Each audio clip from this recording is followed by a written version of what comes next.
I'm standing on the exact location of one of the most famous deaths of all time, a death that marked the end of the best-known battle in British history. Towards dusk on the 14th of October 1066, an unknown archer fired an arrow into the air from somewhere beyond those ruins. By chance, it came down straight into the eye of King Harold of England. This simple twist of fate changed our country forever. As a result, a horde of Normans led by William the Conqueror marched in and removed a whole way of life. Of course, William's propaganda machine ensured that all we ever get to hear about Harold is that he was the loser at the Battle of Hastings. But there's a hidden history, a tragic story of love, violence, intrigue, and cold hard cash. This is the real story of the last great Anglo-Saxon king.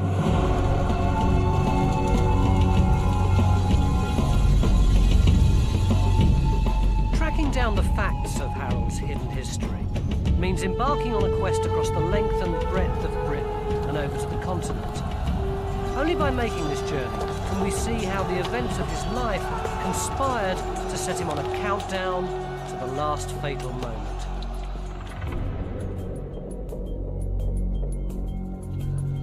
It started here. This is Boston on the south coast. Today, it's a picturesque little pleasure harbour. 1,000 years ago, it was a hub port for the Saxon territory of Wessex. Sometime around 1020, Harold was born and brought up here. The Saxon church where he would have gone to Mass still stands. We don't know when exactly he was born. The chroniclers thought all you needed to know about the young Harold was his second name, Godwinson. His father was the most powerful lord in the land, Earl Godwin of Wessex. Godwin had risen from the lowest ranks of the Saxon aristocracy and was a tenacious political fighter. He needed to be. These were turbulent times.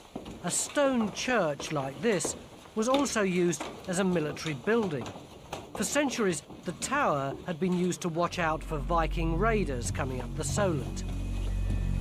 But when Harold was a boy, the Danish Empire under King Canute had taken over the English kingship. Edward, the Anglo-Saxon heir, had fled to Normandy.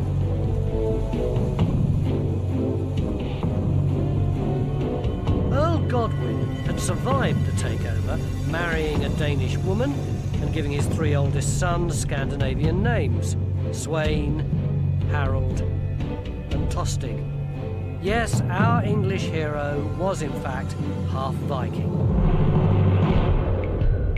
In 1042, Harold appears in the chronicles in his own right. In his early 20s, he got his first taste of power when the Danish Empire ended and the ancient English royal line was restored. Edward, who's known as the Confessor, returned in triumph from exile in Normandy. But with Edward came change. For the first time, he created a permanent base for the English monarchy here on the banks of the Thames just outside London at Westminster.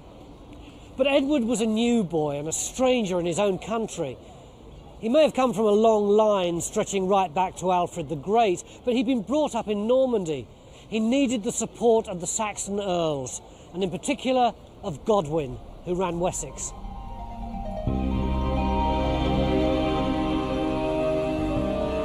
Edward bought Godwin's support. He married his daughter, Harold's sister, then cemented the alliance by giving Harold's older brother, Sweyn, an earldom in the Midlands, and appointing Harold as Earl of East Anglia. It made the Godwins the most powerful family in the land.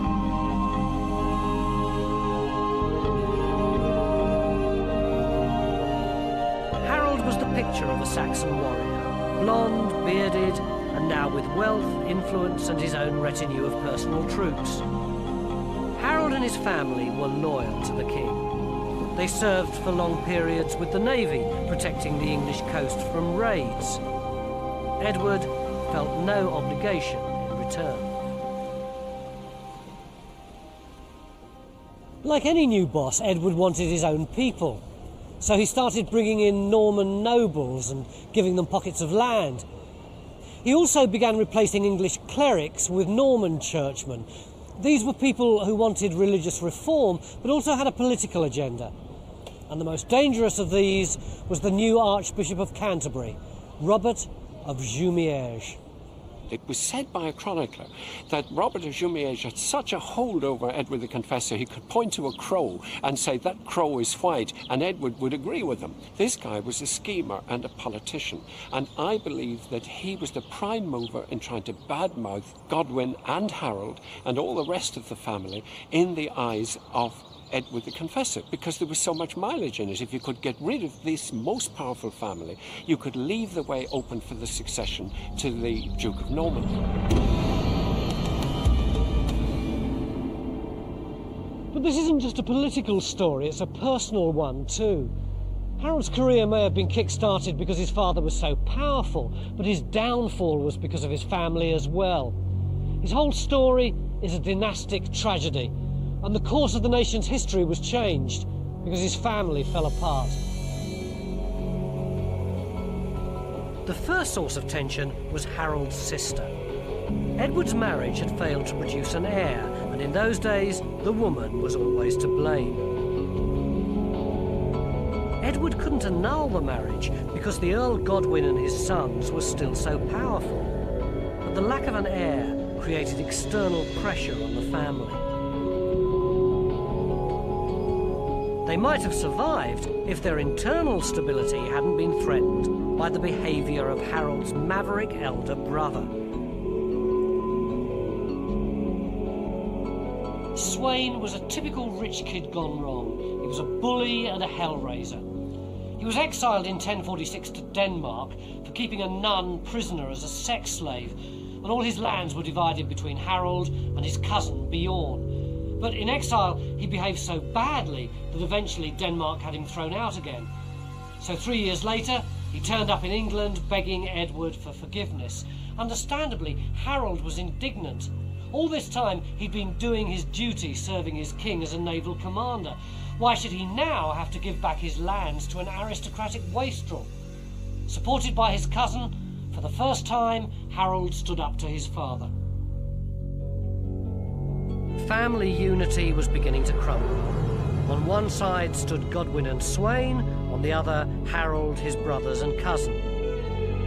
The Godwins were no longer invincible. Edward passed judgment. Sweyn was to sail from Bosom within 3 days, or pay with his life. The rest of the Godwins were 70 miles along the coast. The matter seemed settled by the king's decision. As they waited in the shadow of the old Roman fort here at Pevensey, Sweyn turned up on horseback for one last appeal to his family to help get him reinstated. Somehow or other, he managed to persuade his cousin Bjorn to speak on his behalf to the king. Bjorn set off for Bosom with Sweyn and just 3 attendants. Sweyn was a psychopath with a grudge. We don't know what went wrong, but at Bosom, Sweyn had Bjorn tied up and bundled onto his boat. He killed his cousin in cold blood and dumped him in an unmarked grave. He'd gone too far. The sailors of the Royal Fleet declared him a Neathing, the Viking word for someone who's completely beyond the pale. Even Sweyn's own ships deserted him. He was forced to flee to England's enemies in Flanders.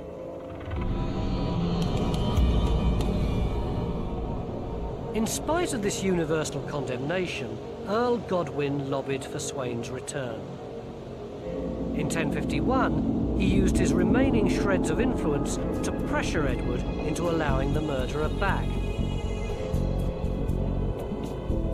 His return caused tension and resentment among other nobles who had to give back land. Godwin had other families as rivals within England. Edward and he personally didn't like each other, that seems fairly clear. So there's a lot more personal animosity, rivalries within the kingdom at the back of all that. The feuding Godwins had isolated themselves. Edward, encouraged by Robert of Jumièges, had the chance to reshuffle England's power base in his favour. he went in for the kill.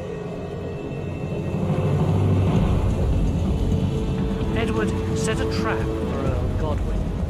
He brought his brother-in-law Eustace over from Boulogne on the pretext of an official visit. At Dover, Eustace and his heavily armed men orchestrated a pub brawl that turned into a full-scale riot with deaths on either side. Dover was Godwin's territory. Edward gave the order for him to make an example of the town.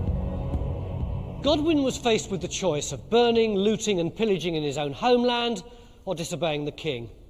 He chose rebellion and rallied his sons to try to persuade the king to change his mind at an emergency summit. But Edward had the support of the other barons, and when he refused to give the Godwins safe conduct to the meeting, they were forced to flee from the country. The Godwin family sailed into exile. Harold's career seemed over. But Edward had underestimated the effects of this shift in the balance of English power. The rest of the earls realised that if the king could oust the most powerful family in the land, no one was safe. Messages of support started crossing the Channel, and 10 months later, the Godwins sailed back into London.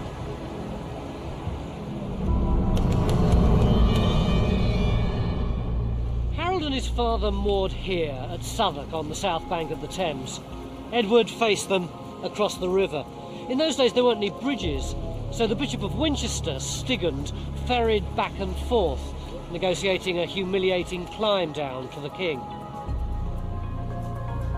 The Godwins' lands were restored, and many of Edward's Norman cronies were forced out, including the scheming archbishop.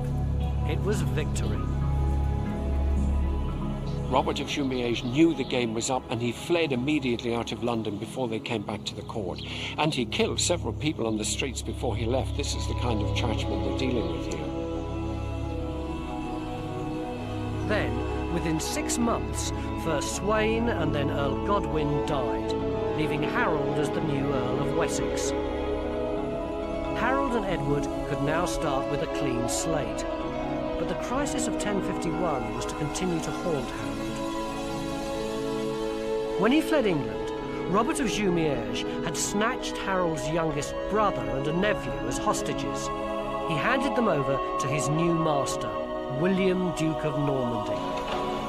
The two young relatives languishing in a foreign dungeon were a time bomb that would eventually lead to Harold's downfall. Harold Godwinson had survived exile and crisis to become the most powerful earl in the kingdom. As Edward the Confessor's right-hand man, he commanded the army. He was about to face his first challenge. The Welsh were threatening to invade England.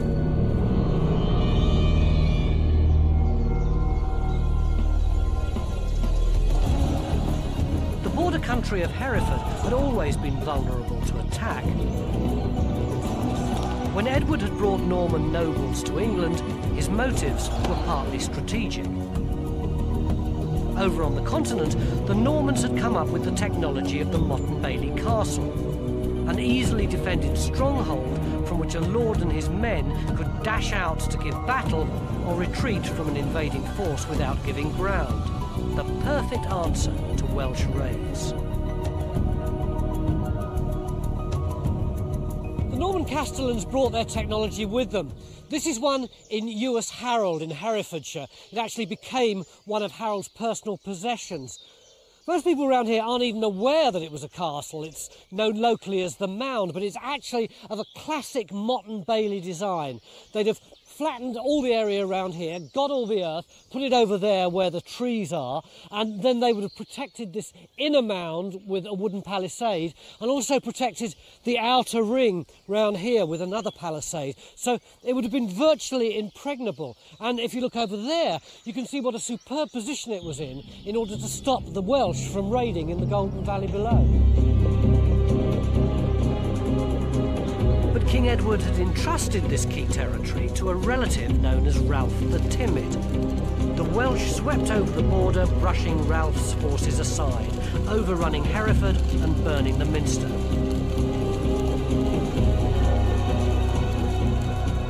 was only one man to deal with the crisis: Harold. The Welsh campaign proved Harold's worth as a politician as well as a soldier. If you go to Hereford today, you can still see Harold's legacy in the layout of the old city. He negotiated a deal, giving land in return for a withdrawal from Hereford. He then set about strengthening the town, building moats and city walls. The restored walls surrounding the razor wire of Tesco's marked the course of Harold's defences. But Griffith, the Welsh leader, continued to cause trouble on the border. So at Christmas 1062, Harold decided to solve the Welsh problem once and for all.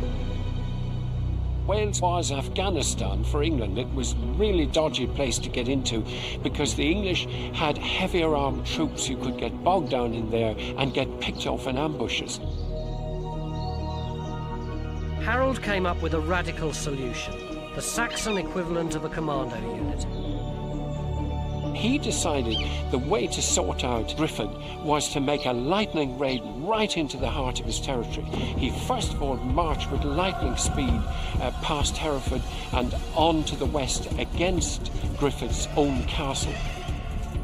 I think one of the significant thing about Harold in Wales is it absolutely says that here was somebody who was an innovator of military tactics, somebody who knew that things had to change and you would adapt to circumstances. When Griffith escaped, Harold launched a second phase. His brother Tostig continued raiding by land, while Harold sailed round the coast to destroy strongholds the Welsh thought were protected by the mountains. In the end, the demoralised Welsh signalled their submission by sending Harold the head of their leader.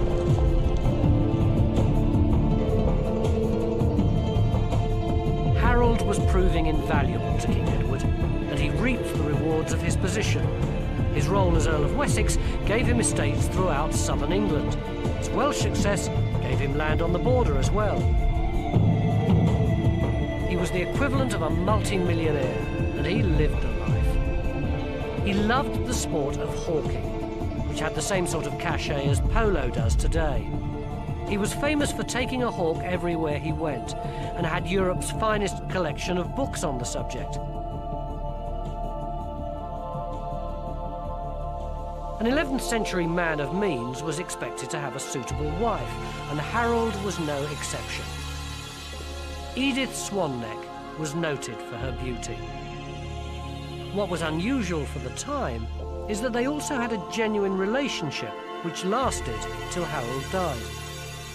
As far as we can see, Harold had one of the real relationships of medieval history. There were probably others we don't know about, but certainly we know that Harold and Edith Swanneck were a very happy, if you like, a certain love affair.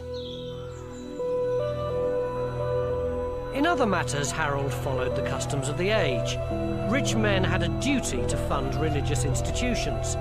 Founding a church or abbey enhanced your earthly reputation and brought credit in the afterlife.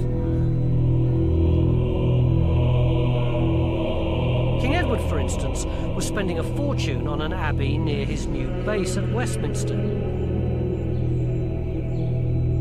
Harold picked a project to rival the king's. He believed he'd been cured of some kind of paralysis when he prayed at the shrine of the Holy Cross at Waltham in Essex. It was here that he built Waltham Abbey, which gave its name to the town. Today's church is half the size of the abbey in its heyday. Harold lavished money on the project, bringing back highly prized relics from trips to the continent, and providing costly fixtures such as a gold and marble altar, gospel books with silver covers, and a famous vestment embroidered with 8 kilos of gold thread. But just when it seemed that Harold had it all, he made the worst mistake of his life.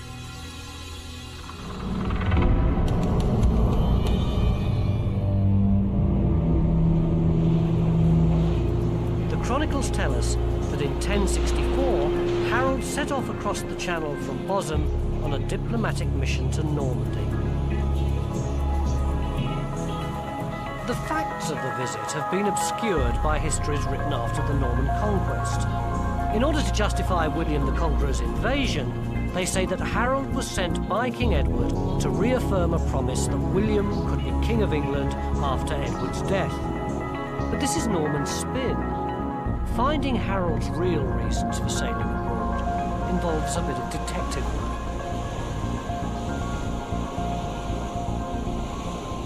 The official Norman version is this. In 1051, King Edward promises William of Normandy the throne of England. And in 1064, King Edward sends Harold over to confirm that promise. But what this official version conveniently forgets is that between these two dates, in 1056, King Edward also sent Harold over to Hungary on a long, costly mission in order to bring back a distant relative who he'd earmarked to succeed him. And this young man was still sitting around in the English court. The official version just doesn't wash. It seems much more likely that Harold went over to France on his own account, on a courageous rescue mission.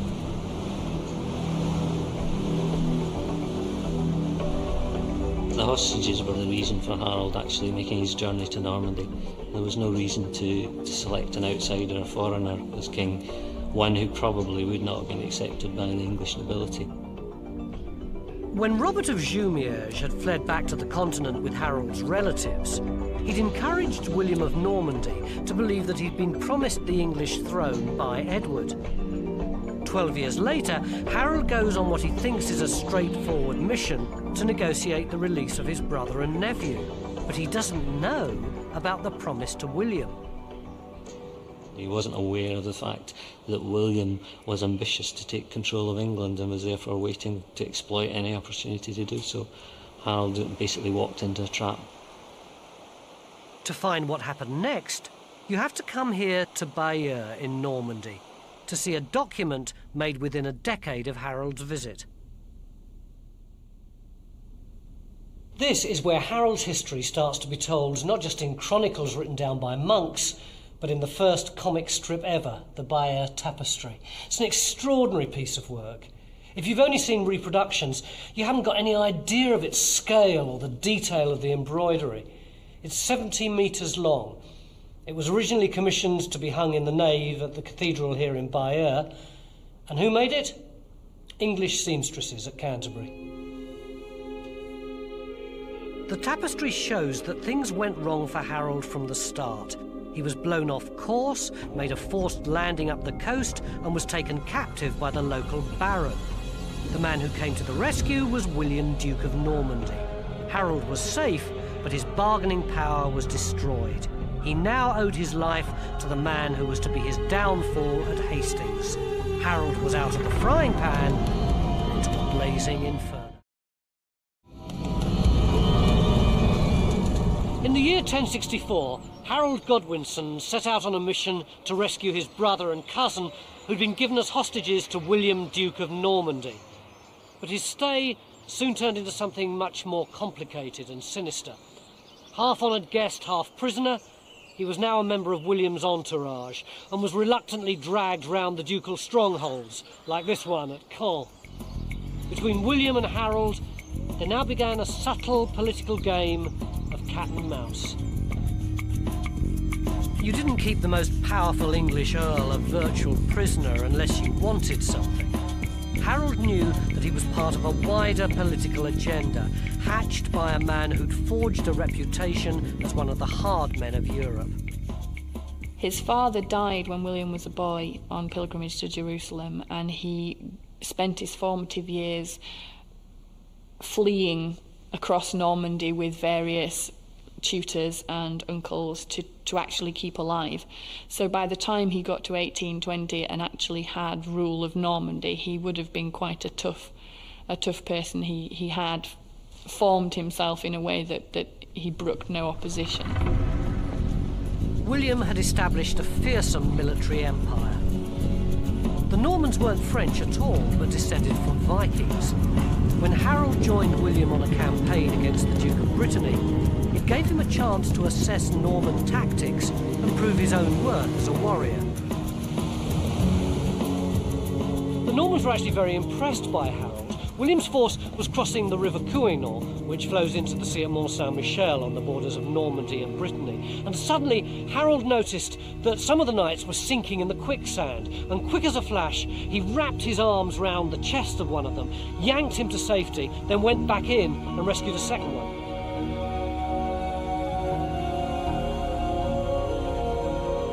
Harold's reward was being knighted by William, a double-edged sword that involved pledging obedience to his new lord. William's agenda was beginning to unfold. Then came the body blow. William brought Harold to the cathedral here in Bayeux. He demanded that Harold take a solemn oath sworn on sacred relics to support William's claim to the throne of England. Harold was under duress and swore with the 11th century equivalent of crossed fingers. Breaking an oath was monumental, and as far as William was concerned, Harold was bound by it. Harold swore the oath, but in the full realisation that that was the only way he would escape, but knowing that he had no intention of actually supporting it later on. Harold returned home knowing that his perjury would come back to haunt him. But even as he returned, another nail was being prepared for his coffin. There was trouble again from within his own family. Harold's next brother down, Tostig, was Earl of Northumbria, governing the whole of the north of England. The region was wild and uncivilised, but it did have advantages. The Northumbrians paid half as much tax as anywhere else in England. Then Tostig made the fatal error of trying to put this right with a tax hike. Harold and his brother would have known Lady Godiva. But unlike us, who only remember that she rode through Coventry in the nude, they would have remembered her famous ride as a tax protest to try to persuade her husband, the Earl of Mercia, to reduce the burden on his oppressed people. Tostig might have been well advised to follow Godiva's example, but he didn't. In one fell swoop, he doubled Northumbria's taxes. The king agreed, but the people of Northumbria didn't. On the 3rd of October 1065, local nobles stormed Tostig's stronghold in York, looting his armoury and killing his men. They marched south, demanding a change of governor. Ironically, they wanted Lady Godiva's grandson instead. The rebels had got as far as Oxford when Edward put his top man on the case to negotiate. What Harold heard presented him with a dilemma. The choice was a civil war that would fatally weaken England, leaving her open to attack from William of Normandy, or abandoning his own brother. Harold chose country over family and recommended that Edward give the Northumbrians the leader they wanted. Tostig was outraged. He went into exile, vowing revenge on a brother who'd become his arch-enemy.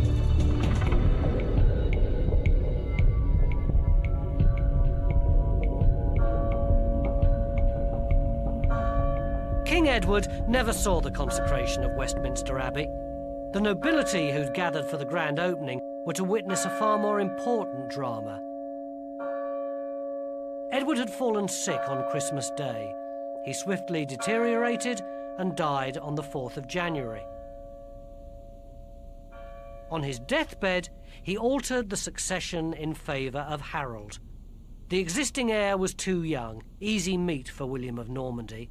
The English nobles were on hand to approve the dying king's wish. On the 6th of January, the new abbey witnessed two events: Edward's funeral and the enthronement of King Harold of England.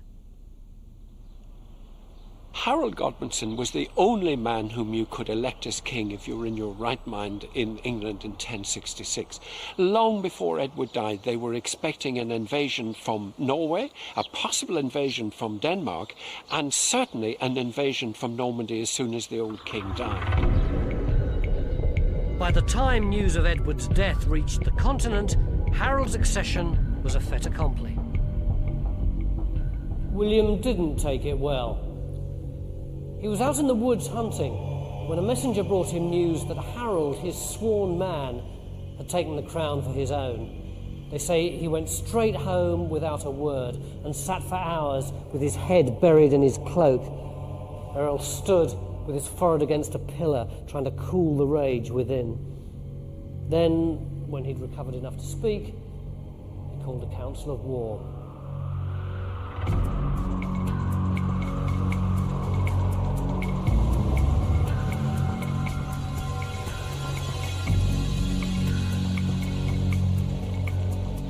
This is Dives-sur-Mer on the mouth of the River Dives in Normandy. And here, 950 years ago, William started to build an immense fleet of 700 warships and transports in order to invade England.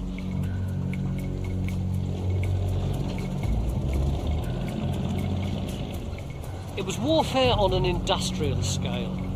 They'd have chopped down around 60,000 trees and employed about 8,000 men. But more than that, the support structure to raise the cash and feed and water the workers would have involved everyone in Normandy. When William awoke from his rage, no one was left untouched. The church at Dives has a list of all the nobles who sailed with William, but initially he had trouble recruiting. Many thought a campaign against the powerful English was suicide. What swayed them was religion.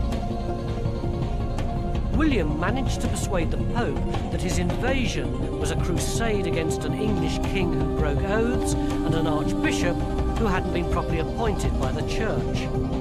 The Pope gave his blessing and allowed William to wear one of the perjured relics into battle. The doubters fell into line.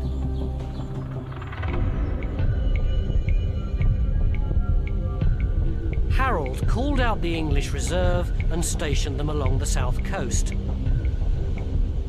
All summer they waited, while adverse winds prevented William's armada from sailing. Eventually, Harold disbanded the troops so they could go and get on with the harvest. And as soon as he did so, it came. An invasion. But not from the south. Harold's brother Tostig was out for revenge. Tostig had already had one disastrous solo attempt, but now he joined his meagre force of 12 ships to the mighty fleet of the giant Viking, Harold Hardrada.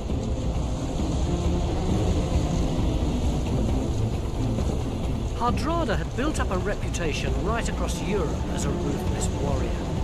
Physically enormous, he brought with him 7,500 battle-hardened men. They sailed up the Ouse before going on to take York. King Harold's response was swift and fearless.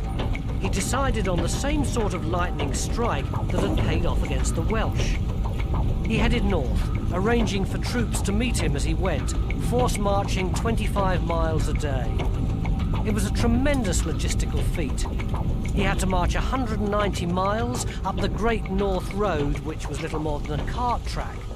On the 24th, he reached the outskirts of York. The unsuspecting invaders were waiting at the crossing of the River Derwent at Stamford Bridge. They were miles from their ships, and because it was hot, many had abandoned their armour.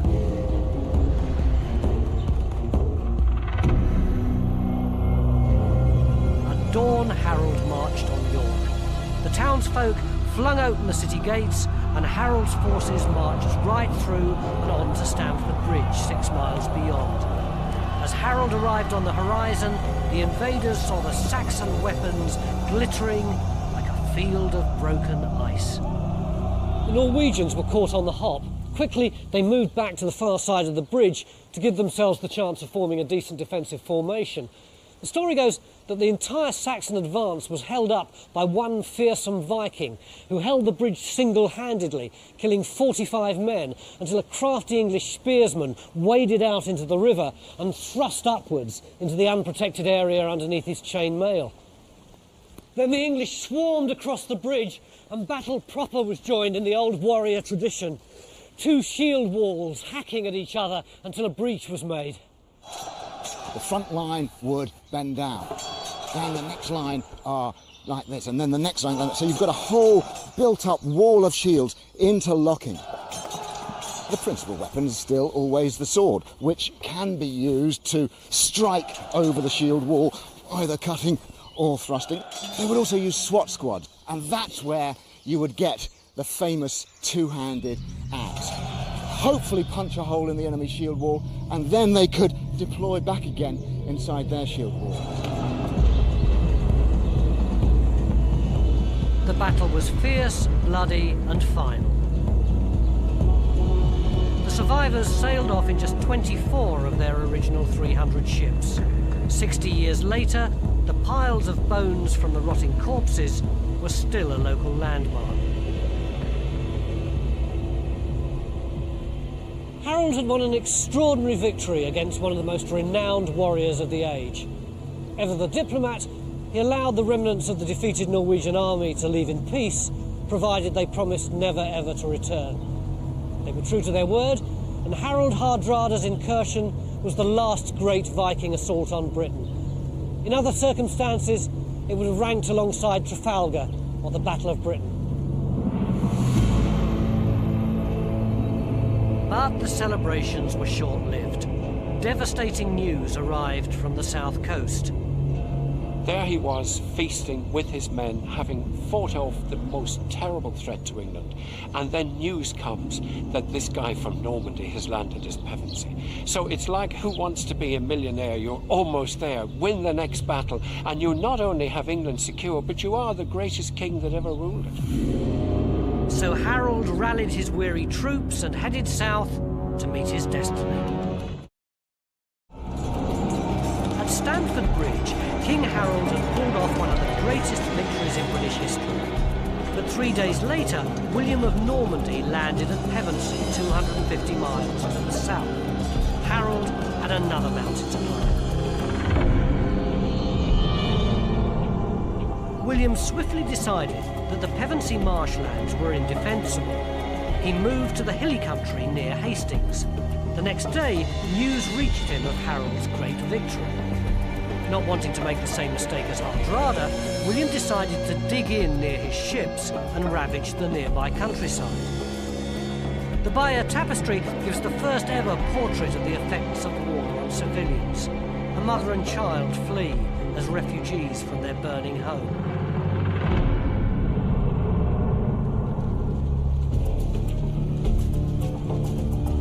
Harold's determination and stamina were awesome. He left much of his tired northern force behind and set off with his corps professionals on the return journey south. It's likely that William knew Harold Hardrada was setting out for the north of England, and although accounts will tell us that the winds didn't allow them to sail from Normandy when they wanted to, in actual fact they didn't sail until September, and that was a long time to wait for the winds. It's likely that William chose to wait, knowing that there would be an attack from the north, and then he knew already that the troops would have been weakened. Harold rendezvoused with what reinforcements he could muster at a local landmark known as the Hoary Apple Tree. The next day would change its name forever to battle.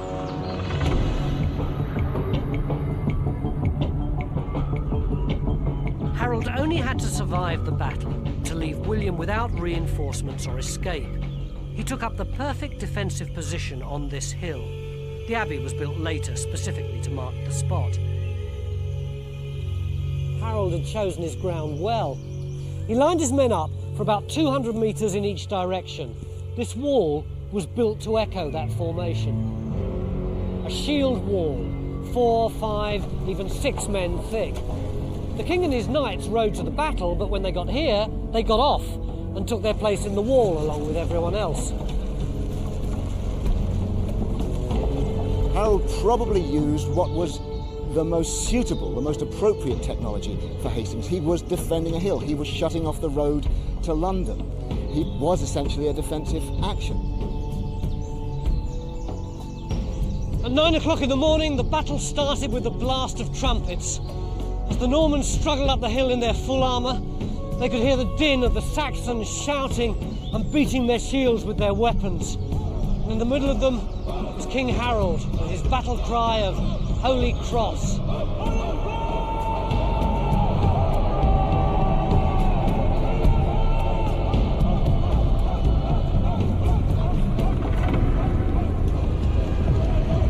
First William's infantry, then his cavalry, broke against the shield wall like waves against a jetty. But the Saxons didn't budge.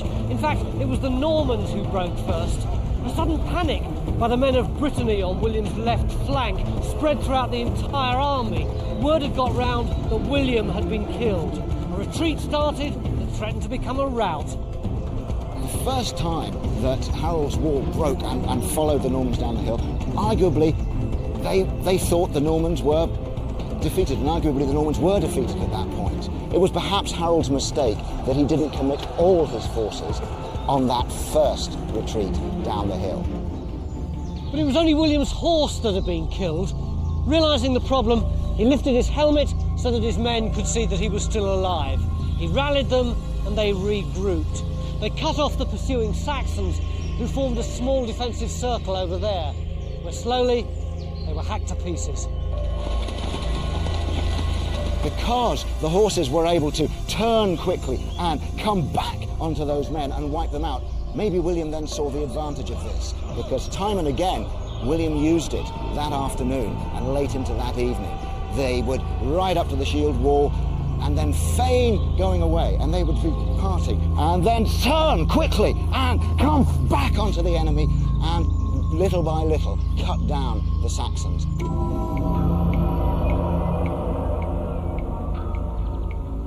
In the 11th century, battles used to go on for 2 hours at most, but here they were, still fighting after 9.5 hours. And Harold was so close. Just another half hour and he would have won, because if night had fallen, then only he had the possibility for reinforcements the next day. But the tide was turning. As the Saxons retreated, the Norman cavalry got a purchase on the flat ground at the top of the hill. But the real key to the battle is given by all those tiny little archers who start to appear in the bottom margins of the tapestry at this point.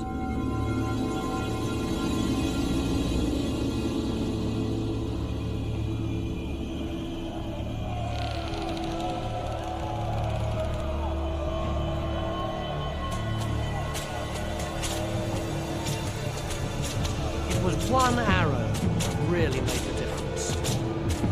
When Harold was critically wounded in the eye, the Saxon cause was lost. The arrow didn't kill him. We know that this is Harold with the arrow in his eye, his name's printed overhead. But other accounts tell of cavalry riding in to finish him off.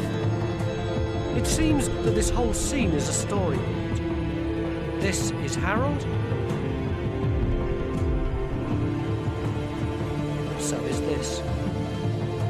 And if you think that the falling figure having his leg cut doesn't have an arrow, look again. The stitching's been removed sometime in the last 900 years. You can see the holes where the arrow once was. Harold's body was mutilated. The chronicles say his head was cut off, all of his right leg and half of his left. Anything of value was stripped from the corpses, who were left naked to rot, or in the case of the wealthy, to be rescued for burial. The next day, this whole area was covered with hacked and dismembered corpses, stripped of their armour by bounty hunters. It was impossible to tell which one was Harold's, until Edith Swanneck, searching among the bodies, found him here. She identified him, according to the chroniclers, by certain marks on his body, presumably the intimate knowledge of a lifetime's love. Harold's mother offered his weight in gold for the corpse, a final proof of the Godwin's wealth. But William refused. The last thing he wanted was a Saxon cult building up round Harold's shrine. The earliest accounts say that William buried Harold by the sea, but later tradition says that his body was taken to his own great foundation at Waltham Abbey. And that became the accepted burial place of the last Anglo-Saxon king.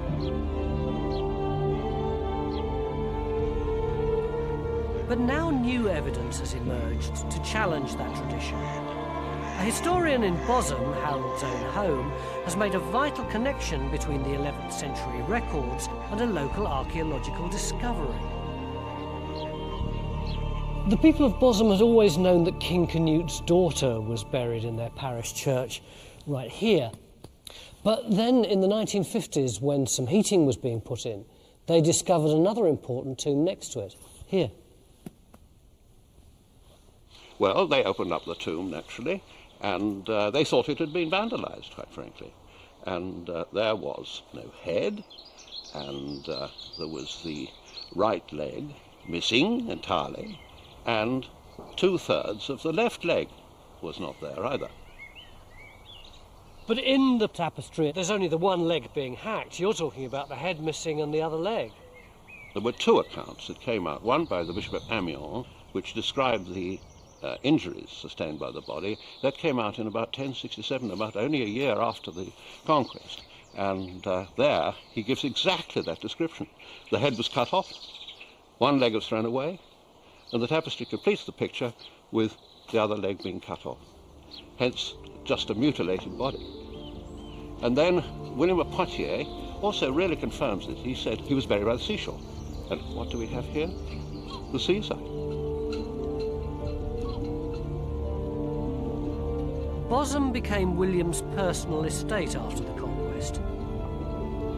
Here he could make sure that the grave didn't act as a focus of political discontent, while he set about the business of wiping out the Saxon aristocracy, introducing a new culture and a new language, and blackening the name of the defeated Saxon king.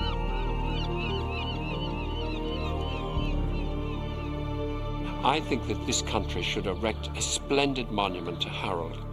This was a man who defended England against overwhelming odds and who went down heroically, surrounded by his housecarls, fighting to the last man around their king. He was not a quitter, and we should celebrate him, and we should celebrate his Englishness and the achievement of 500 years of native English civilization, which stood for so much in medieval Europe, which had such a civilizing effect. And all of that is what Harold stands for. He stands for Old English valor, really.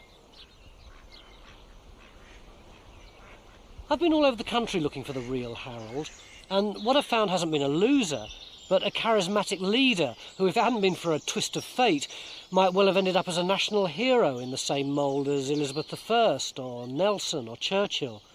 But the arrow found its mark and the battle was lost. And in a way, England lost something too, because although there's no doubt that the subsequent blend of Norman and Saxon culture has given us a great richness and vitality, it also gave us a new aristocratic elite who spoke a different language and were completely cut off from the people who they were ruling. And 1,000 years later, that social gulf is still taking a long time to bridge.